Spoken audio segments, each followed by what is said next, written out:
ఆరగూడెం గ్రామ పంచాయతీలో కాంగ్రెస్ పార్టీ బలపరిచిన అభ్యర్థి ఏషమల్ల నిరంజన్ గారితో ఉన్నాము.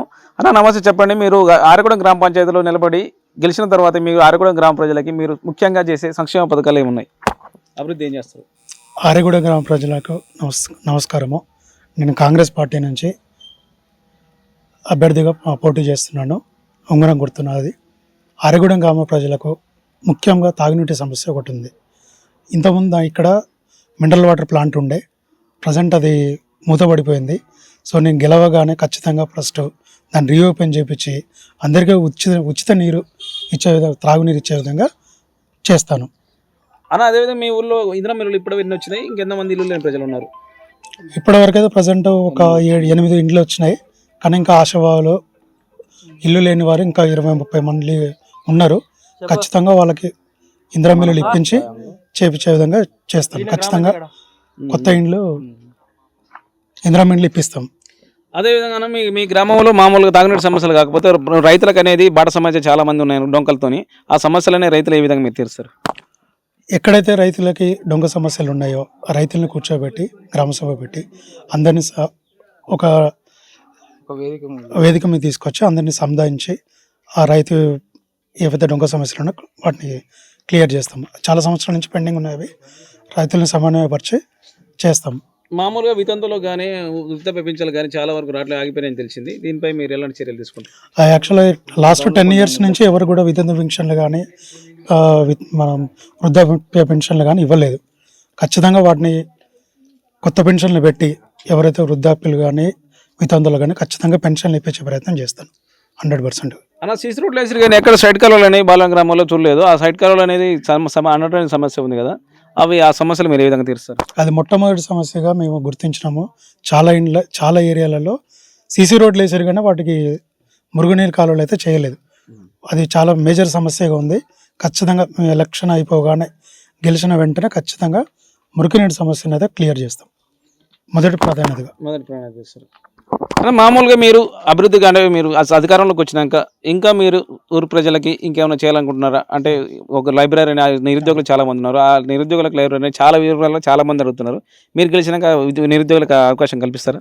అది మొట్టమొదటి ఆలోచన మాది. ఎందుకంటే ఇక నిరుద్యోగులు ఉన్నారు, వాళ్ళు చదువుకోవడానికి ప్లేస్ అంటే లేకుండా ఉంది. సో మనం ఒక గ్రంథాలయం కట్టిస్తే ఎవ్రీడే వాళ్ళు చదువుకున్న వాళ్ళు చదువుకోవడానికి నిరుద్యోగులకు మంచి అవకాశం ఉంటుందని ఖచ్చితంగా గ్రంథాలయం కట్టిస్తాం గెలిచిన వెంటనే. ఓకేనా, థ్యాంక్ యూ. చూస్తున్నాం చూస్తున్నాం టీవీ. అన్న మామూలుగా మీ యొక్క ఊరు పిల్లలని బడి పిల్లలు అనే వాళ్ళు చాలా వరకు బాలల మన గ్రామ పంచాయతీ అనేది మీద ఉన్నా కానీ హై స్కూల్ అనేది లేదు ఇక్కడ.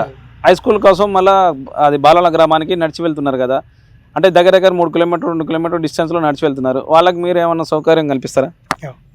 లాస్ట్ టైం యాక్చువల్గా గత కాంగ్రెస్ ప్రభుత్వం ఉన్నప్పుడు పటేల్ రమేష్ రెడ్డి గారు స్ప్రెడ్ ఇండ్ ఆధ్వర్యంలో ఇక్కడ నుంచి అక్కడికి ఆటోలో ఏర్పాటు చేసి రోజు స్కూల్ పిల్లలు చేశారు. తర్వాత టీఆర్ఎస్ గవర్నమెంట్ వచ్చిన తర్వాత దాన్ని అనివార్య కారణాల వల్ల అది కొనసాగించలేకపోయారు, ఆపేశారు. సో ఇప్పుడు ఖచ్చితంగా రమేష్ రెడ్డి గారి సహకారంతో స్ప్రెడ్ ఇండియా ఆధ్వర్యంలో మళ్ళీ స్కూల్ పిల్లలకి ఆటో సౌకర్యం ఏర్పాటు చేసే విధంగా సార్ కూడా హామీ ఇచ్చారు. ఖచ్చితంగా చేస్తాం. మామూలుగా మీ గ్రామ ప్రజలకి ఇంకేమన్నా మీరు ఏమన్నా ఇస్తున్నారా? గ్రామ ప్రజలు వాళ్ళకి కావాల్సిన దేవాలయాలు, ఒక 2 దేవాలయాలు అడిగారు. సో రమేష్ రెడ్డి గారు, మన పర్యాటక శాఖ మంత్రి చైర్మన్ గారు, వాళ్ళు ఖచ్చితంగా దేవాలయాలు ఏర్పాటు చేస్తామని చెప్పారు. హామీ కూడా ఇచ్చారు. అది చేపిస్తాం. ఏమేమి గుళ్ళు ఇప్పిస్తారు? గంగదేవమ్మ గుడి ఒకటి యాదవ సామాజిక వర్గానికి, మళ్ళీ ముత్యాలమ్మ గుడి ఒకటేమో మాది ఎస్సీ సామాజిక వర్గానికి ఇస్తామని చెప్పారు. ఖచ్చితంగా చేపిస్తాం. మామూలుగా ఆరగూడెం గ్రామాలు ఉన్నాయి 8 వార్డులు. 8 వార్డులలో 6 వార్డులు ఏకగ్రీవమైనాయి కదా ఆల్రెడీ. అంటే ఆల్మోస్ట్ మీరు 6 వార్డుల వార్డు మెంబర్లు అనేది మీకు సపోర్ట్ చేస్తారా? 6 వార్డుల అభ్యర్థులు సపోర్ట్ ఇస్తున్నారు. ఆల్రెడీ మేము సర్పంచ్ గెలిచిన ఇట్లా ఆరగూడెం ప్రజలు కాంగ్రెస్ పార్టీకి ఎంత సపోర్ట్ చేస్తున్నారో, కాంగ్రెస్ పార్టీ అభ్యర్థి కావాలని ఎంత ఇదిగా ఉన్నారు అనేది దీన్ని బట్టి అర్థం చేసుకోవచ్చు. నెక్స్ట్ సర్పంచ్ ఓట్లు ఇక్కడ ఏకగ్రీవం అయ్యేదాన్ని కొందరు కావాలని కుట్రపూరితంగా ఇండిపెండెంట్ అభ్యర్థిని తీసుకొచ్చి పెట్టి ఎన్నికలు వచ్చే పరిస్థితిని తీసుకొచ్చారు. అయినా కూడా ఇబ్బంది లేదు. ఖచ్చితంగా కాంగ్రెస్ పార్టీ గెలుస్తుంది నమ్మకం ఉంది. ఎలక్షన్లో కూడా గెలిచి నిరూపించుకుంటాము. కాంగ్రెస్ పార్టీ, ప్రజలు కాంగ్రెస్ పార్టీకి అండ ఉన్నారు అనేది రమేష్ రెడ్డి గారి ఆధ్వర్యంలో కాంగ్రెస్ పార్టీ ఇంకా బలంగా అవుతుంది అనేది నమ్మకం ఉంది.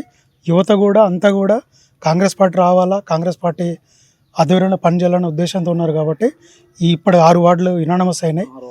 సో 11వ తారీఖు రోజు ఇంకా భారీ మెజార్టీతో కాంగ్రెస్ పార్టీ విజయం సాధిస్తారని నమ్మకం.